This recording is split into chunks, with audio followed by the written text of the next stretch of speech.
Everyone, welcome back to my YouTube channel. ఈరోజు చేపల పులుసు ఎలా చేసుకోవాలో చూద్దాం.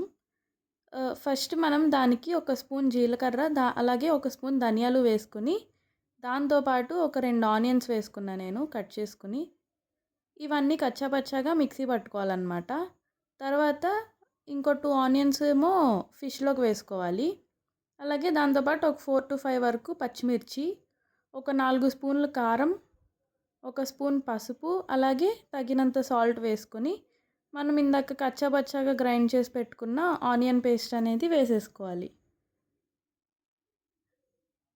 దీన్ని ఒకసారి మంచిగా ఫిష్ అంతా పట్టించుకోవాలన్నమాట చేత్తో. తర్వాత ఒక స్పూన్ అల్లం వెల్లుల్లి పేస్ట్ వేసుకోవాలి. ఇలా మంచిగా మిక్స్ చేసుకోవాలన్నమాట ఫిష్ అంతా పట్టేలాగా. ఇప్పుడు అలాగే ఒక 2 స్పూన్స్ ఆయిల్ కూడా వేసుకోవాలన్నమాట.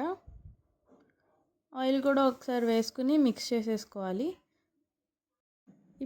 ఇప్పుడు చింతపండు పులుసుని చిక్కగా పిండుకోవాలన్నమాట. దాని తర్వాత మొత్తం మిక్స్ చేసేసుకోవాలి. కొంచెం సేపు ఒక 15 మినిట్స్ దాకా కొంచెంసేపు అలా మూత పెట్టేసి ఉంచేయాలన్నమాట. తర్వాత మూత తీసిన తర్వాత మనం ముక్క మునిగేదాకా వాటర్ పోసుకోవాలి. తర్వాత ఒక చిటికెడు మెంతిపిండి వేసుకోవాలి. అలాగా మీడియం ఫ్లేమ్లో పెట్టేసి మూత పెట్టేసి ఉంచేయాలన్నమాట. కొంచెం ఉడుకు రాగానే మనం ఆవకాయ నూనె ఉంటుంది కదా, ఆవకాయ పచ్చడి నూనె వేసుకోవాలి కొంచెం అలాగా. ఇంకా ఆయిల్ వేసుకున్నాక ఒక నిమిషం ఆగి తీసేస్తే ఇంకా కర్రీ అయిపోయినట్లే. సో ఇంకా ఫైనల్గా ఇలా చేసుకుంటే ఫిష్ కర్రీ రెడీ అయిపోయినట్లే.